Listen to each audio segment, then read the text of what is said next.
at that point, you know, a sibling, you know, would be appropriate, because there's not going to be those issues as far as someone, you know, harassing them and that type of thing.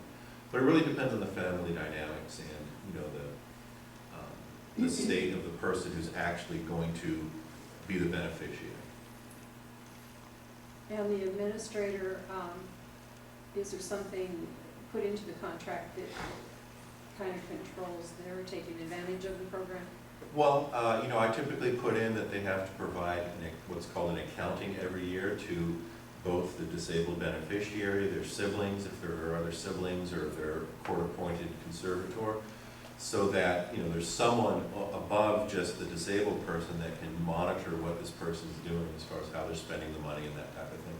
If they don't file their, do their accounting, you know, they can be removed by a court. But, you know, someone has to go ask the court to remove them. It just doesn't happen automatically. But yeah, you can put in protections like that. But I mean, at some point, you know, there has to be some trust, because, you know, even with accountings, someone that's in charge of a trust, whether it's a special needs trust or they take over after mom and dad have died, I mean, they can take advantage very easily if they choose to do so, even if the court's involved. Believe me, I've seen that quite a bit. So, but yeah, typically if you put in accountings and then you have other people that are in place to monitor that, then that takes care of most issues that come up. Most people are good. They may not be very careful with what they do, but they don't have bad intentions, although there are some. Is that also true in a life estate?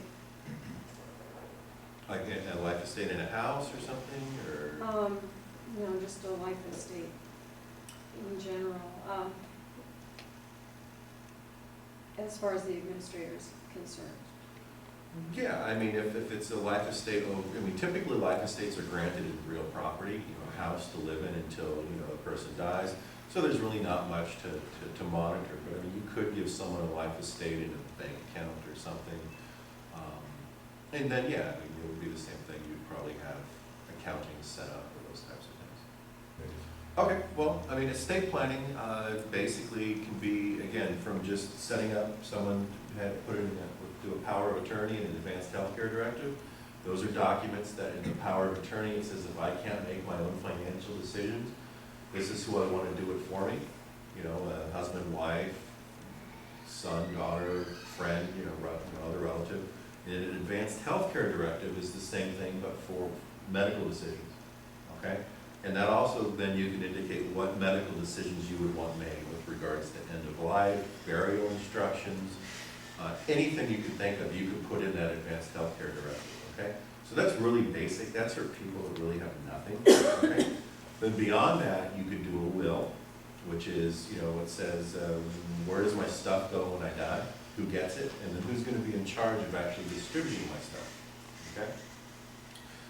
Wills are fine for people that have about up to $100,000 because it's not going to be required to go through probate, okay? If you have a will and you have more than $100,000 of assets, and that would be, you know, your house, bank accounts, brokerage accounts. It doesn't count things such as life insurance or IRAs or 401ks where you've named someone to receive it when you're dead. It's things that don't have a beneficiary. So if you have nothing, or if you have a will and it's over $100,000, your estate's going to go through probate at death. Probate's a court procedure where the court will supervise first the appointment of the representative. That's the person you would have named in your will to manage things for you, okay, when you're dead.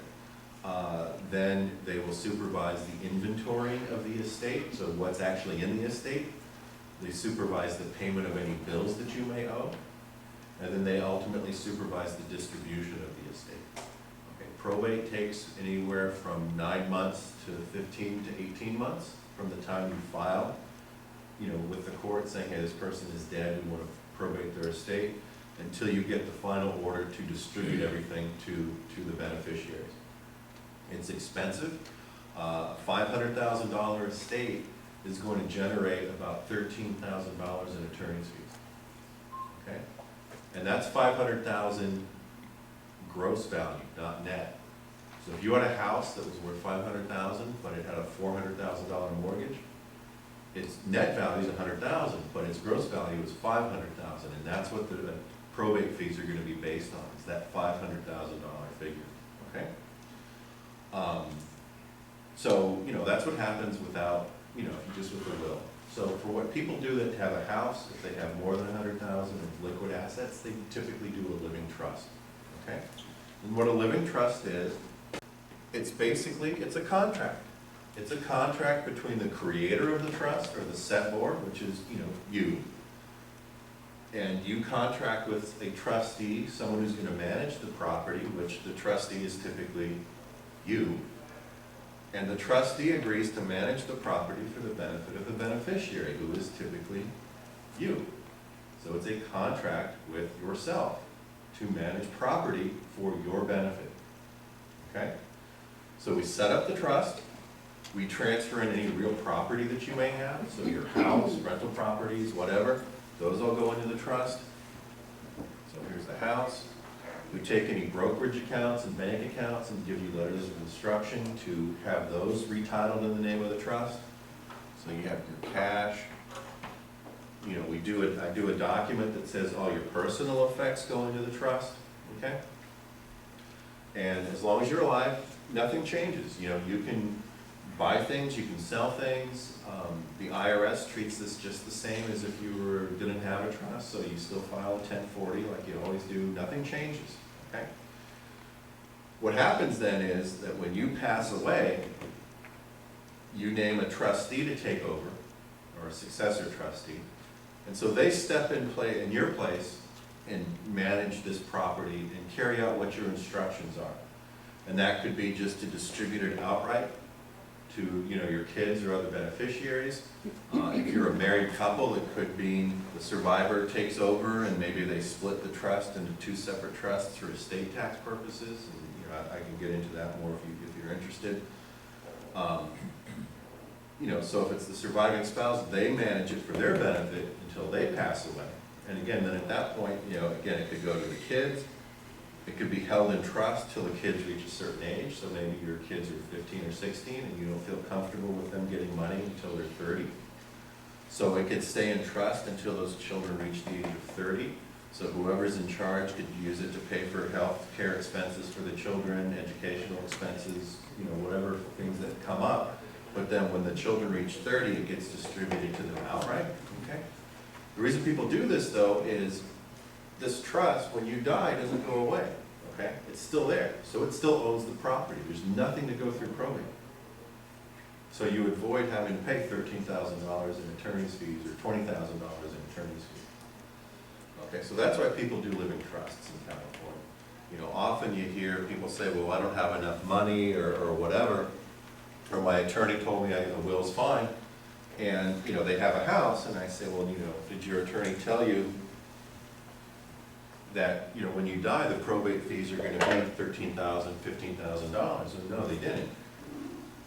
We often refer to wills as the attorney retirement plan, because if you're a young enough attorney and you do enough wills, that when you're ready to retire, all those clients are going to be dying, and you're going to be getting $15,000, $20,000 a shot, and you can fund your retirement. So for most people, a living trust is appropriate and what you should do. And then if there's things beyond that that you need to think about, such as you have disabled children, you can set up, again, special needs trusts. If you have a large estate, you can do other types of planning to minimize estate taxes. With a living trust, for a single person, there's no estate tax benefits. If your estate's $1 million or more, there's going to be an estate tax. For a married couple, you can double the amount that you shelter from estate taxes. So instead of $1 million, it could be $2 million. And again, I'm assuming that everybody, if they're going to die, it's going to be next year and beyond. I'm not counting this year, so. So this is subject to the laws when you die, like if Yeah. It's based on, it doesn't have to do anything with when you form the trust. That's correct. So as an example, the estate tax exemption last year was $3.5 million. So if you would have died last year, well, you wouldn't be here. But if someone died last year, they could have sheltered $3.5 million from estate taxes. This year, there is no estate tax at all. So there will be no estate tax when they pass away. And the reason for that, because that's typically a question, is in 2001, when these tax cuts went into place,